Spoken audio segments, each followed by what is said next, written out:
One way that we like to prevent washing machines from causing water damage is basically on the back side is the washing machine drain, and it goes down into the drain box. So we just like to get a zip tie, put it on there and tighten it really good, and that'll prevent that from happening. One of the best forms to prevent the most common water losses from happening is basically just to have a quarterly inspection done to your plumbing. You'll have a plumber come by your house.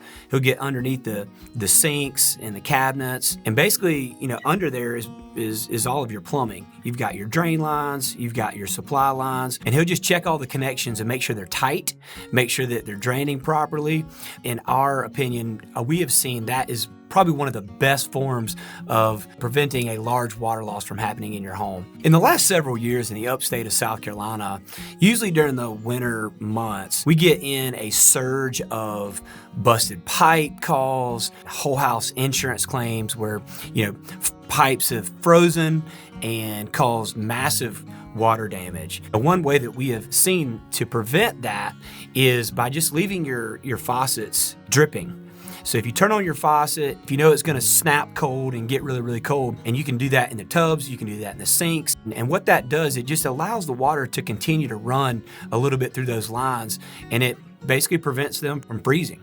So that's a good simple tip for you to prevent that from happening. One of the most common water losses that we see is in the actual bathtub.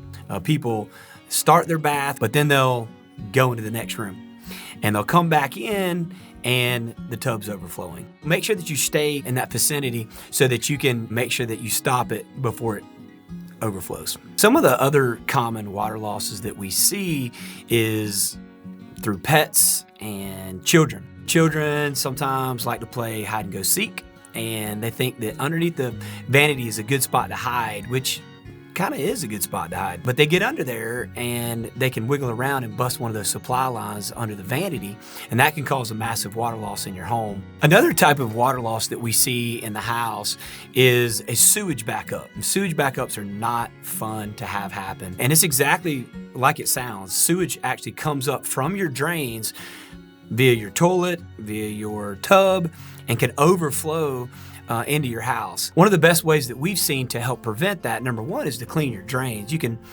find some various chemicals out there on the market and treat those drains. You can also get a clean out installed on the outside of your home. And that clean out basically is a drain that comes up out of the ground, and it is connected to your main drain line. You can get that line jetted, which is a lot of high pressure water, and it'll help clean that out to make sure it's draining and running properly, and it'll help prevent your next sewage backup from happening in your home.